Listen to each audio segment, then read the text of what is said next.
Good evening, or morning, or whatever time of day it is for you. I am Serestia, and this is a world building workshop called A Window into Worlds. This is going to be the first session of probably four, and it will be recorded and put on YouTube later as soon as I figure out how to do that. And I'm glad that you can make it, or that you could watch the video later when it's available.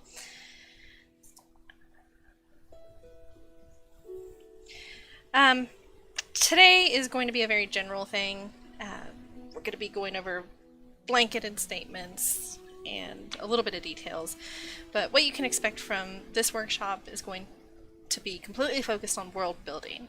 I'm not going to give you a lot of writing advice. It is aimed sort of at dungeon masters and role players as well, so I'll be mentioning those as well. And I have on here 3 to 4 episodes. It will probably be 4 because this is an enormous undertaking, depending on how much room you have to work with. So I encourage you to get involved, to ask questions that are relevant to what we're talking about at the time.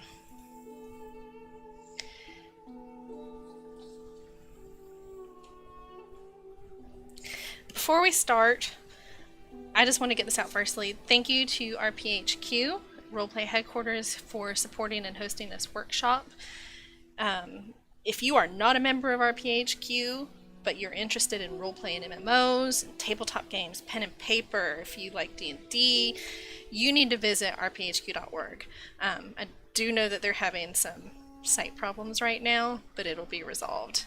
There's an engine forums that you can get involved in, and they constantly have networking, and they are looking for DMs. So if you are interested in DMing, doesn't matter what tabletop game, whether it's Dungeons and Dragons or World of Darkness, you should definitely get on there, let people know. You can probably go towards Malfunction, who is desperately looking for DMs. Secondly, if you're here as a writer and you are not in a writing group, whether it's local or it's online, I encourage you to find one. You can use Facebook, or you can go to meetup.com and you can find one that is close to you, or start one of your own. There are always people in your area that are looking for writing groups. Having other people with you and encouraging you is the best thing that you can possibly do. Ever since I joined my writing group, it has opened up an entire world to me. They've published 2 anthology books on their own. I was in one of them. It was a great experience. It's an excellent learning experience. It's intimidating. It's really intimidating, and there's a lot of deadlines, but it's great. I really think that everyone would benefit, whether you're a published author, whether you're just starting out, or whether you've never done any writing before. It doesn't matter. We have people in my writing group who have agents. We have people who have published several books, and we all work together and support each other. Now, on to the fun stuff. So what is world building? When we talk about world building, a lot of things come to mind. It's going to be big scale things like Tolkien's Middle-earth. Everybody knows what Lord of the Rings is. If you don't know what Lord of the Rings is, you've probably been living under a rock for like 100 years. So everyone knows it. It's a great big world. There's different languages, there's different races. It's the sort of thing that everything else is based off of. All of those monsters and creatures that we saw then have reappeared over and over again. On a small scale, it's also possible to do, and a lot of people only focus on that. High Rise by J.G. Ballard is a book that was recently made into a movie. I saw the cast for the movie, which is outstanding actors, and thought I would really like to read this book to know what I'm getting into. I have yet to watch the movie, because the book, I will caution you, is pretty serious. Basically, anything horrible that could happen in the world happens in this book. So if you're sensitive to animal murder or rape or incest or pretty much anything horrible, murder, is a regular thing. It's in this book. So if that stuff bothers you, you probably shouldn't touch it. If it doesn't bother you, go nuts, because in retrospect, it is an incredible example of small-scale world building because it all happens in a single building.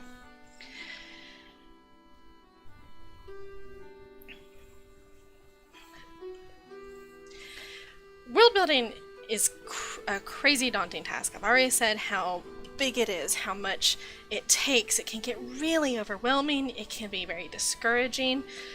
And you start asking yourself, am I even doing this right? This is something that you have free creative reign on. It's something that you really are going to put your soul into. Everything you're going to do is going to completely revolve around making this world of yours. And it's probably going to annoy your friends and your family because it's all you talk about. And at a certain point, they know how the story's going before you've even written it. So you start to ask questions like, what makes a world? Where do I even start? What do I need to worry about when I'm working on my book, or if you're working on a campaign for a Dungeons & Dragons or something, and you don't even have an idea? So let's ask a different question. Let's take this from a different approach. Let's ask the question, what is social studies? If you're in America, you've had a social studies course in a public school. A lot of people associate social studies with history, period. And they don't think of all the other things that go into it. But social studies is the study of the entire world, its physical form, the societies, how those societies interact, and how they impact the earth.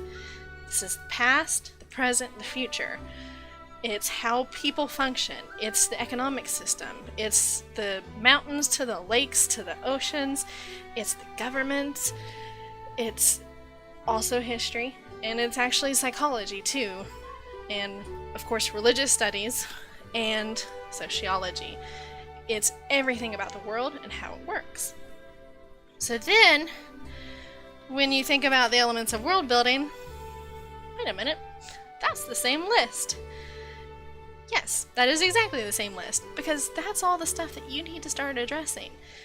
World building is creating a world's physical form, the societies that occupy it, how they function and how they interact, and the impact they have on the earth, the past, the present, and the future. And I sound like a broken record. But that's exactly what you're going to be including in this.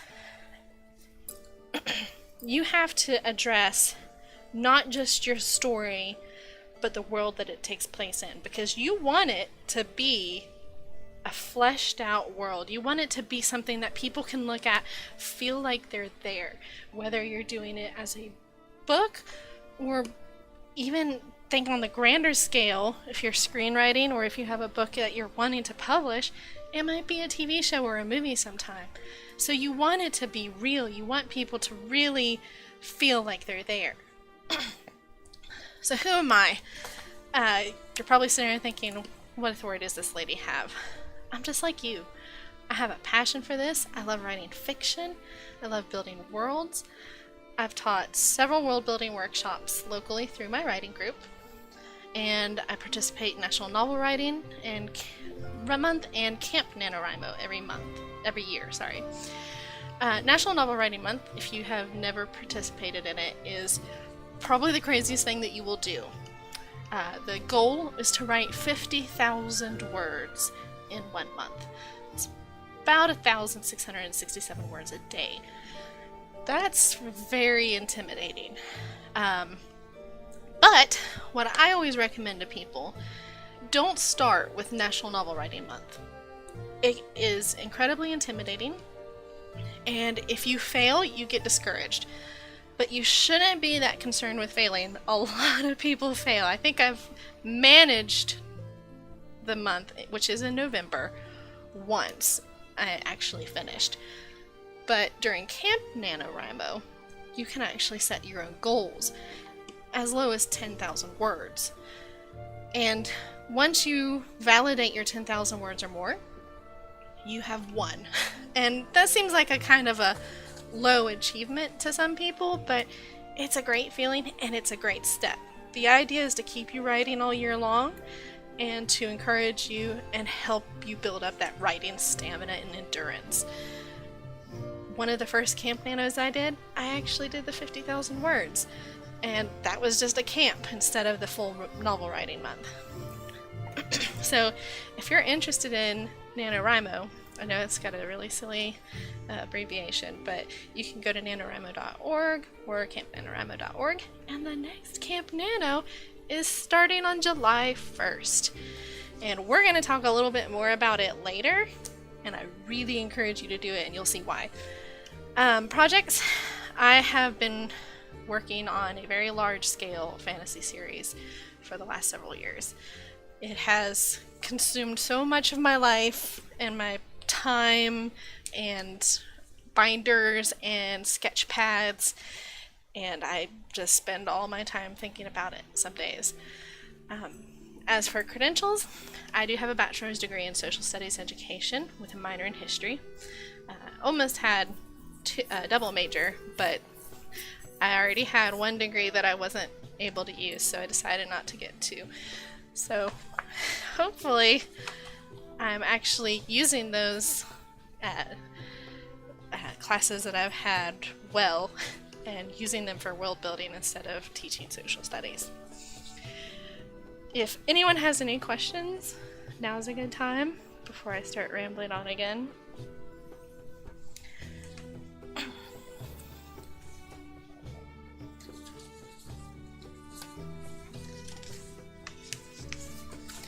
And if you have some later, feel free to jump in. Now that I don't have to look at a webcam, I'm doing much better at looking at the chat window on my left, though I did have some technical difficulties earlier and thought my laptop was going to explode. But it didn't. If you do have questions outside of this, you can email me or tweet at me on Twitter. And I am everywhere, Serestia. Pretty much. If it's a Serestia that looks kind of shady, that's probably not me, because other people have taken my name since the last 15 years. Now there's 3 different ways that you can start with world building. A lot of people start on the small scale. And when I say you're starting small, you have a specific city or location that you're building this story around. You've thought of something that sounds great. When I was little, I would always have these dreams of a city, which in my mind, it was my city. It was where I lived. But that city's nothing like where I live. It had a beach and a Chinese restaurant, and at the time we didn't have any of that, and we certainly don't have a beach where I live. But in my mind, it created this city, and later on I thought, well, what sort of world does that belong in? Because I've certainly never been there. So a lot of people will have little inklings of a city. They'll have these vague memories of a place they visited, and they want to write about it. So they start with the small, and they build out from there. The more common is to take your story. You have a story in mind. You have this story all planned out from beginning to end. You know who's going to act in it when it's a blockbuster, and you just need to build the world around it. Whether it's a fantasy, whether it's a sci-fi or paranormal, it doesn't matter. You're going to be looking at this story, and you need to build a world around it so that everything makes sense. The last one is to start with a large, rough working of your world and start going into the smaller, more minute level. I don't think this is done very often. I don't think people are like, what if there was this huge world that was just 16 continents and they started filling in from there? It's not something that happens very commonly, but it's the sort of thing that people imagine a general view of. You kind of know, well, this is a high fantasy world. I don't know what kind of story I want to tell there, but I know I want this. I know I want a bunch of forests and lakes and oceans. So you start there, and then you start to build a story around it, or you have some kind of hint of a story. I'm going to frequently reference my own world building projects during this because it's something that's a solid example that I've already been through, and I can show you the ups and the downs. I can show you maps and examples, and that way you have an idea of how this process works. The biggest of these series, like I said, I've already worked on for a couple of years now. It started as a very short dream. It was literally just 4 characters involved. I didn't really have any idea what it was about. Probably resulted from playing way too much World of Warcraft. And I really didn't think much about it at the time. Then all of a sudden I thought, well, what if this character was there because of this? So then that story spread out into this giant, that dream spread out into a giant story, and the scene in my dream is the opening scene for the book. And now it has about 4 books in the series, and it's still a work in progress. It'll eventually get up there. Now this is probably the most precautionary thing that I will discuss. It's something that we all do.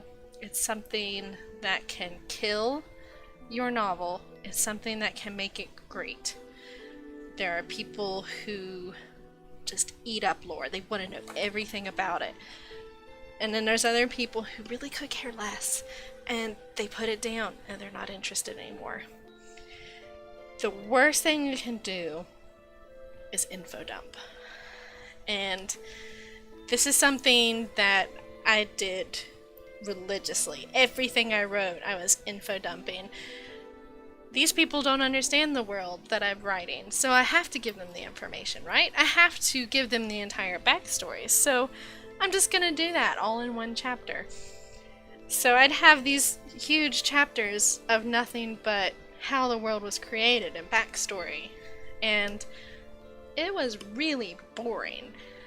When I went back to read it, I thought, nobody cares, or I don't need to talk about this now, we'll talk about it later. And that's the most important thing that you can do, because like I said, it gets boring and it's an information overload.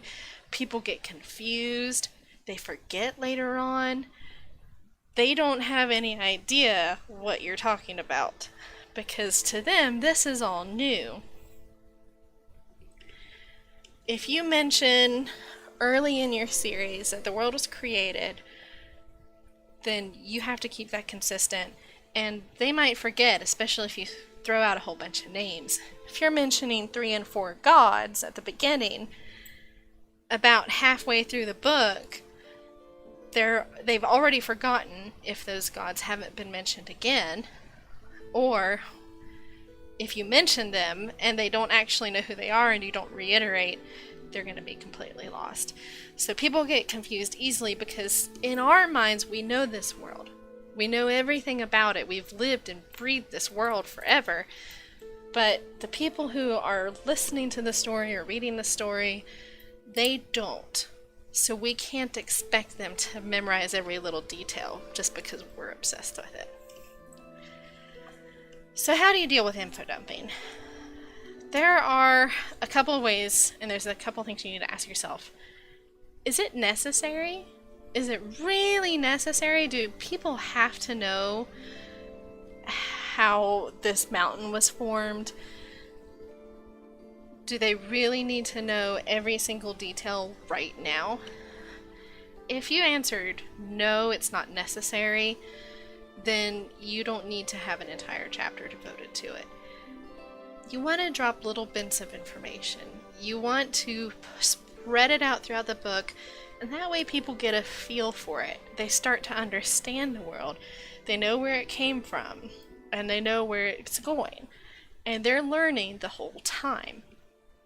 You're just giving them that little breadcrumb trail of little pieces that they can pick up and learn along the way. But I get it. This is super addicting, and a lot of people love lore. That's why games have lore books and things like that. So even if it's not necessary, but it's something you're very passionate about, make a separate book. Call it a lore book. Do little projects. Or you can mention it in passing. Have two characters that are just having a dialogue and have them mention it. Or if this is a really big project for you and you have your own website, have a little appendix on your website of, hey, you read the book and you want to know more about this specific town. Well, you can have a section on your website about that specific town. And a lot of you who aren't as into this might be thinking, who would want to read a lore book? A lot of people is the answer. And you're probably thinking, well, if I shouldn't include this in the story, why are you telling me to write it down in the first place? The first thing that happens is it gets out of your head. You don't obsess over wanting to write it. You're not going to constantly be thinking, I really want to include this, because you've already gotten it out of your head and you're thinking, oh, I don't want to write it again. And there's supporting documents. You might need that later. For my book, I needed to know about how long the world had existed, and I wanted to reference rulers that had led this country before, and I ended up making a list of all of the rulers for 3 separate cities for the last 1,000 years. And that sounds insane, and it was insane, especially since I was throwing dates on it and comparing those dates to our world for a reference. It's absolute madness. But now, anytime I need to reference those people, I will know when they ruled. And I've actually run into situations where my characters were talking about, well, this king is the one who led them to this battle. And I thought, oh, that's not right. That didn't take place in that order. That's chronologically inaccurate. So those sorts of lists really help. And it helps you break up monotony. If you have a very male-dominated society, and it would be incredibly rare for a woman to have a place of power, if you note that there's women in there, then you will see that that world's a little bit different. This country has had 4 queens, so they're doing a little bit better on the sexism issues, other than this place, who's only ever had kings. So that helps you break up monotony. It helps you give you supporting documents for later.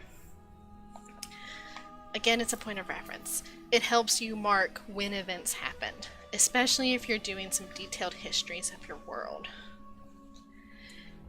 When you have lore, it makes the world real. And as a role player, you love immersion. That's what you want. If somebody comes in running through a tavern while you're trying to have a very serious conversation as a role player and they're screaming about cheese, it's very disruptive and it's hard not to pay attention to them. That's what the ignore button's for. So we want immersion. We want to know. A lot of people really need this extra lore. They want to know more and more. And if you need proof, this exists. If you have never picked it up, you might want to get a discount copy because you might fall asleep. But there's lots of other examples. If you look at the Elder Scrolls, one of my big things in Skyrim was I wanted to get all the lore books. I wanted to steal every single lore book I saw, and they were going to be mine. And when Hearthfire came out and I had all these houses, every single bookcase in every single house was completely full. There are certain players who like to make their own lore books, who will write them and post them somewhere on a forum. It is something that people have a passion about, and even if you're never going to need 4,000 words on fake flowers and plants, you've written them and you can reference them. And I mentioned these because the best time to do this is Camp NaNoWriMo, and it's coming up July 1st. So if you have a big project, then you want to get these out of your head, get these ideas on paper or books or anything, you should really do this. I did it for April. It was hands down the best decision I ever made because it just gets a lot off your chest. I did all 10,000 of my words and still had plenty more to write. I did a book on botany, which was really big and kind of absurd. I did books on trolls and ogres and ettins. I did a couple of different history books. I did a prayer book for paladins. These are the sort of things that are short and to the point, but have a lot of information that you can look at and get information from it later. I need a breath. Does anybody have any questions? I realize there's not much to be asking about for this time, because we aren't even in the craziness that is world building.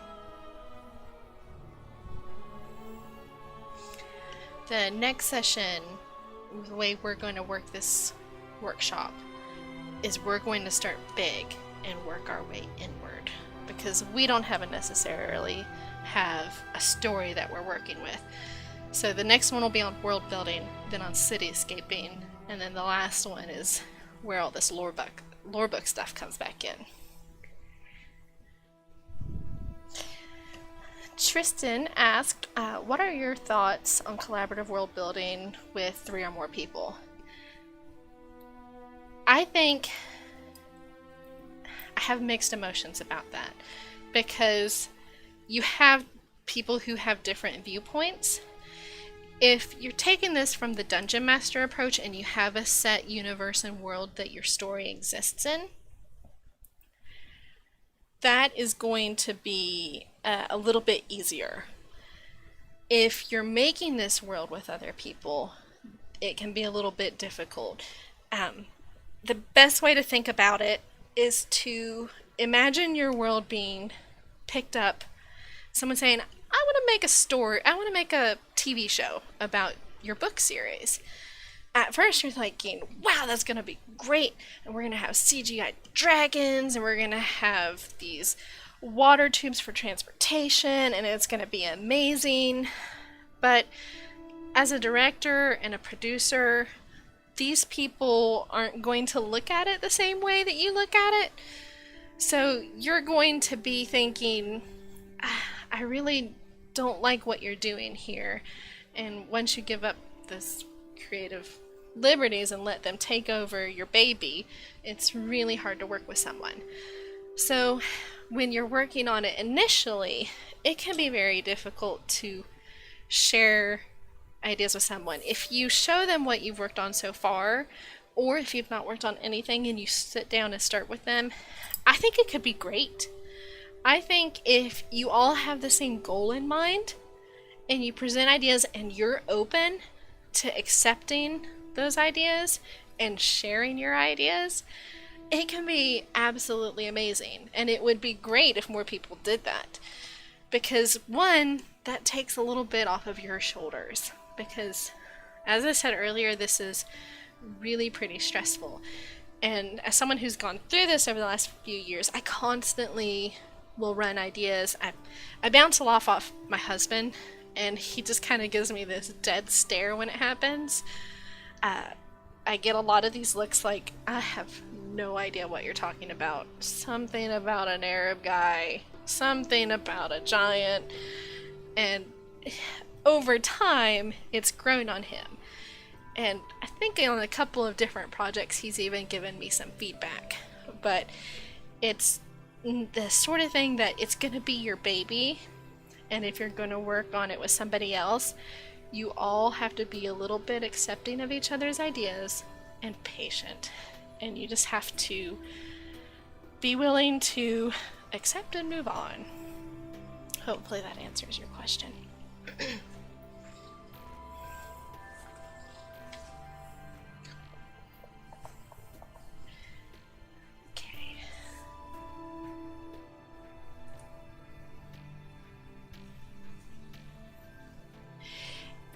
Tristan just mentioned microscope, and Mal has mentioned that to me too. You guys are tag teaming me on this. I am intending on picking that up, but I literally forget it all the time. I've even mentioned it to my writing group. I swear I am going to get it eventually, and I'm going to look into it, and I'm totally going to share it with people. I feel like you're ganging up on me. But speaking of tools, you are so excellent for a segue.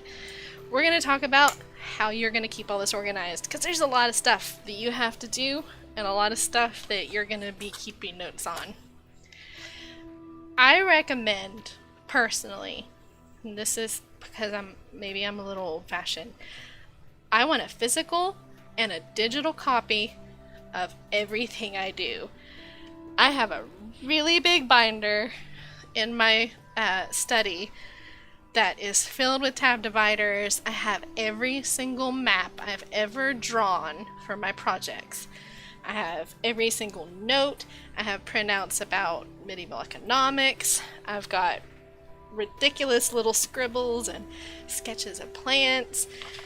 And once they're there, I can then scan them and upload them to a digital source. I know a lot of people don't have access to a scanner, but if you can, that's a great way to do it. Even if you're just taking a picture of a map with your phone and having that digital record somewhere, that's great, because if you leave some go right in the park one day, or if you're like me and do all your writing at work pretty much, it's a great way to have everything there at your fingertips, because there's flash drives, you've got Google Drive, and then there's all these different writing softwares that are universal files across the board, and Scrivener is the one we're going to be talking about next. Google Drive is great because you can have all of your files in a universal format. You can access it from pretty much any computer or iPad or even your phone. So you have everything there. I tend to use a flash drive. My whole life is on my flash drive. I back it up to my PC and my notebook every once in a while, so I have extra copies because I am paranoid about losing it. And I do have a file on Google Drive as well. Scrivener, though, is what we're going to talk about. I really love Scrivener. I cannot recommend it enough. It's absolutely amazing. So I'm going to switch screens just a second and go to Scrivener. We're going to see how this works. I have not streamed that often to know exactly what I'm doing.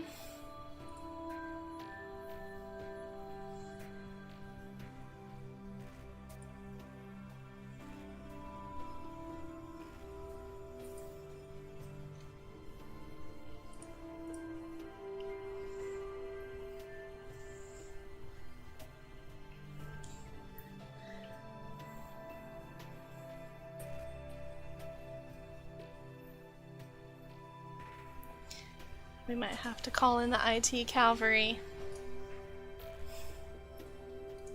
The IT cavalry is here.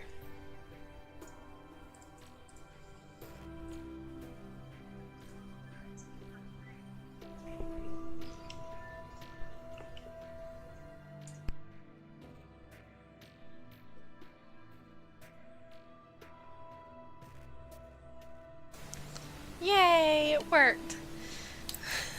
Probably should have tested this when we were doing all the other testing, right? So this is Scrivener, and this is the world that I've been working on. Scrivener is a writing program, but I don't actually write in it very often. I do write in it quite a bit for National Novel Writing Month, because it has great features where you can set your own word count goal daily or for the month, and it'll pop up and tell you, hey, you're halfway to your goal, keep going. And it does really great things like that. I usually use it though for organizing, because I have everything on a flash drive in folders, but it's easy to forget what you named a file, and it's easy to also kind of lose those files or put them in the wrong folder. Or if you've updated them, you may not have it where it belongs. So Scrivener is a really great tool for organizing everything in one place. My writing group actually just had a little workshop on this at our last meeting, and I learned so many new things about it, and you just keep learning. The great thing about Scrivener is that it is a huge program that you can use on a lot of different devices.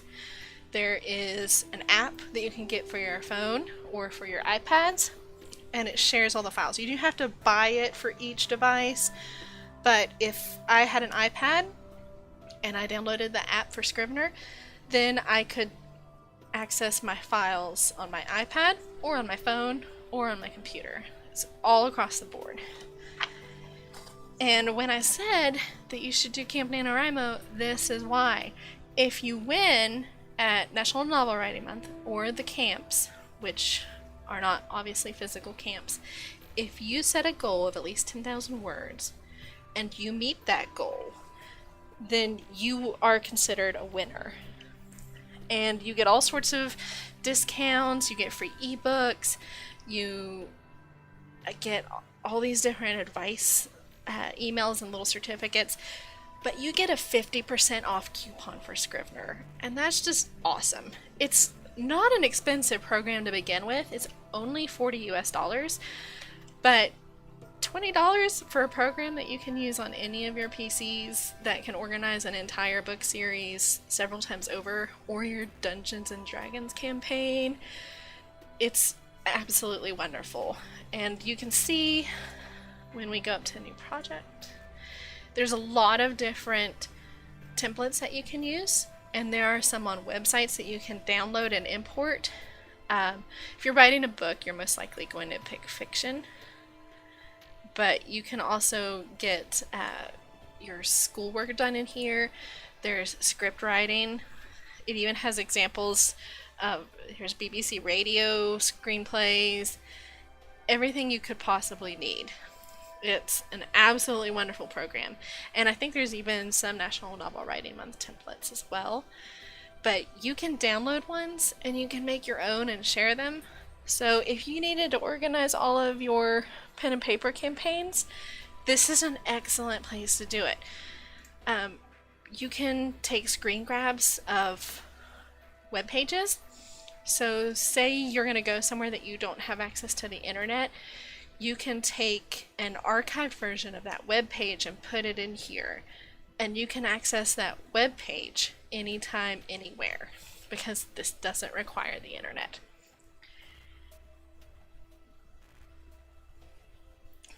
Before we go down the left side, one of the neat things that I learned at the workshop that I took, it has a built-in name generator. I normally use for names, I will go to behindthename.com and surname.behindthename.com. Those are really good, accurate websites that you can go to get names and their meanings and their history and related names. But this page also has, this web program has a name generator as well. So it can give you some names to choose from. You can pick what kind of origin you want.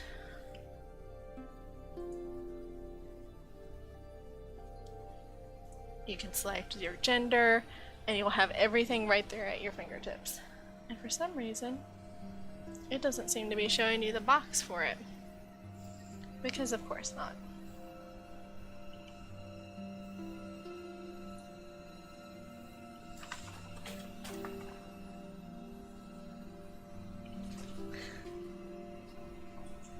Yeah, I see that it's not coming across on the stream.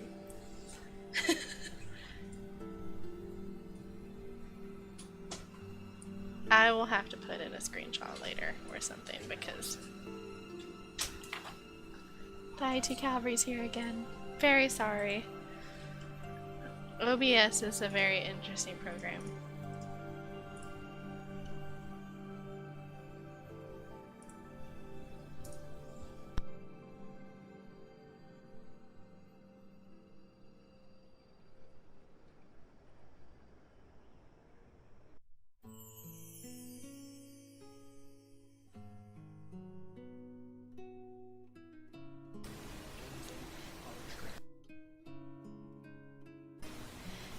Yay, everybody say thanks, Chris.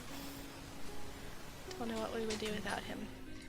So here's the name generator that you all thought was probably imaginary. But you can choose gender if you want both. You can tell it to give you a lot of names if you already have a first name in mind. You can choose the origin for it. It's a pretty awesome program. And you can also go over here and search and see their meaning and everything. I use behind the name, but this is a pretty good system as well. So let's go back over here. So here's your layout.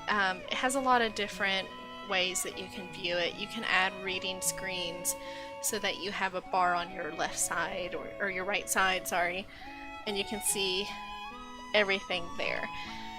You can have it set up to have different books, and as you can see, there's a corkboard feature where you can show everything that you've done and have a quick snapshot of everything that you need to see.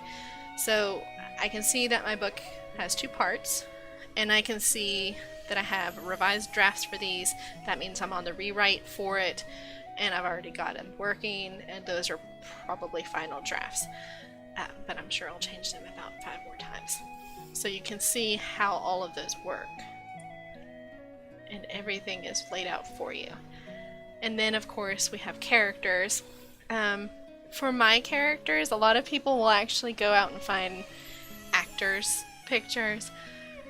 But I already have a visual image of who my characters are. So I just have mine broken down into these cute little pictures where I went to a website and had everybody, I have them divided up by when they show up. So if you're not going to see a character until the 2nd book, then I have it broken down into a book 2 character, so I know not to mention them before I need to.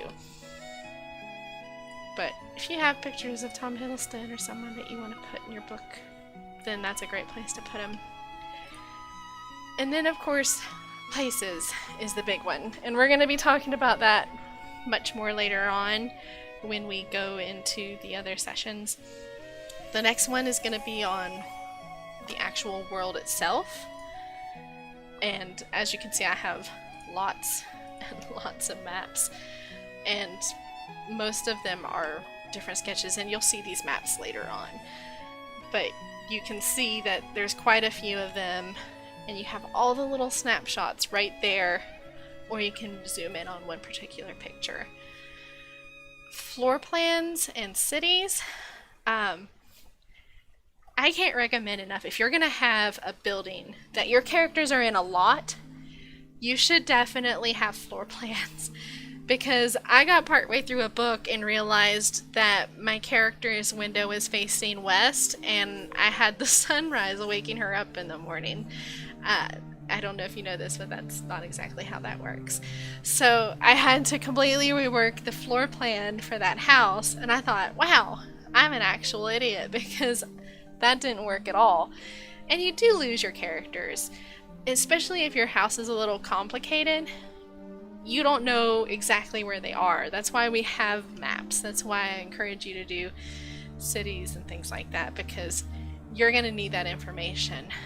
If your character is walking down the street and they say they can see something, you need some kind of reference, because if they can see that from there, they're not going to be able to see it from somewhere else. My NaNoWriMo project from another year, which is still something I'm going to do, has a character who's blind. That has proved kind of difficult, because obviously I'm not blind and I don't know what it's like, but the world around them is completely different, especially if they're blind from birth versus if they're blind due to an accident, which is the case of this woman. And in this book, the town that she's growing up in, she knows everything about this town. She knows it inside and out because she's lived there her whole life.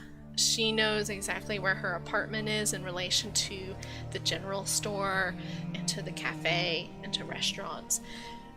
She knows this town like the back of her hand. That's why she can navigate it while she's blind, but she still can't get around. She can't see the sights that she used to. So I had to make very specific maps so that I knew what she was going through, how she would walk down the street, and how she would get to places.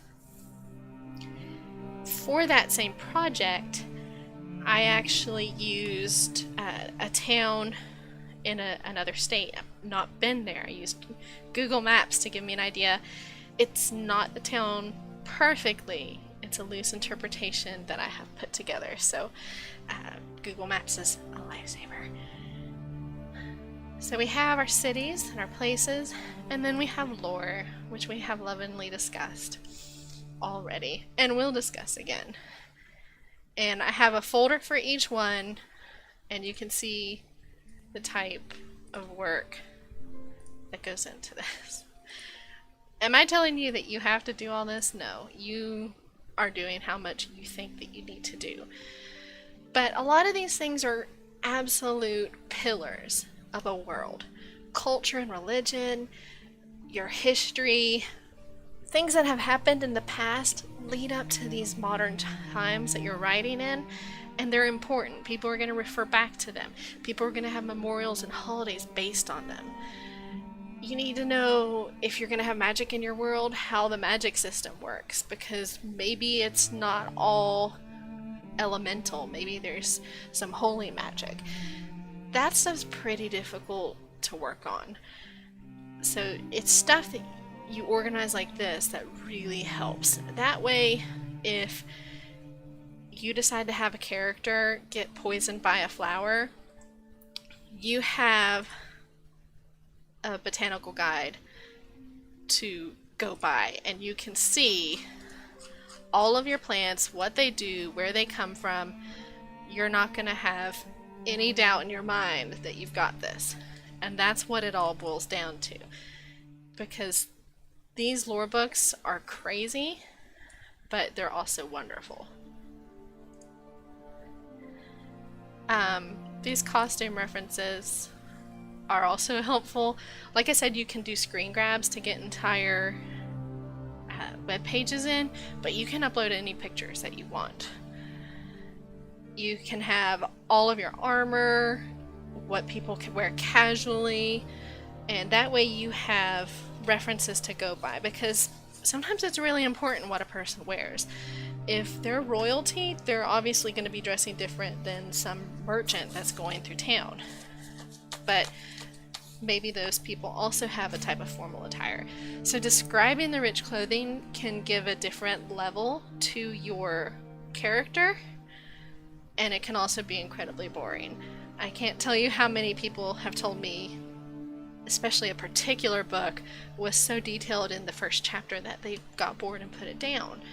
There's a difference between engaging someone and giving them a level of detail and boring them to death. Things like clothes in a world that's foreign to them, that's a little bit more important than exactly what color her hair is and what color everybody's eyes are. It's just kind of her that matters. So give yourself room where you need it. Give yourself some detail where you need it. So that's Scrivener. I can't recommend it enough. I recommend it to literally everybody who talks about writing, who talks about DMing, anybody who has files that they need to organize and put together. I always suggest Scrivener. It's a wonderful program, and I really feel like everybody who's doing stuff like this should have it. It's something that's going to help you throughout this process, because it's daunting, it's madness. You're going to have information that you never thought you would need, and this is where you're going to organize it. But keep that physical copy too. If you have a filing cabinet somewhere, or if you just want to get a binder and a whole bunch of really fancy tab dividers, you'll be organized and you will have everything at your fingertips. So that's the first session. We have 3 more if you can sit through it. But this was the boring part.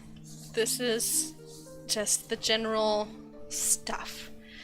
Because next time we're getting into world crafting, and I am really excited about it. It's still pretty general on the world crafting level, but we're going to look at maps. I'm going to recommend some programs and websites and show you the maps from my projects. If you have any questions, this is a good time to ask them. And if not, we'll call it a night, and I'll see you next Tuesday, June the 13th. And I will also be out of town Saturday, Sunday, and Monday. So I didn't plan this very well. I'm gonna be coming back on Tuesday with the next workshop after traveling for 3 days. So I'm probably going to be a little bit out of it.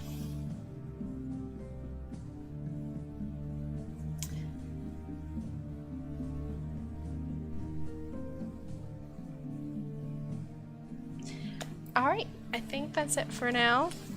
Thank you everyone who came, and thank you to everybody who might watch this later. Again, I am always open to questions. I'll probably address way more questions in the next few workshops than I did tonight. I really hope that somebody got something out of this. Again, I can't recommend Scrivener enough, so if you can do Camp Nano on July 1st, it's really easy. If you have something to write about, you have the entire month to do at least 10,000 words. Set your goal low, you can always make it grow, and write. That's the most important part. Thank you all for coming, and I hope to see you next time.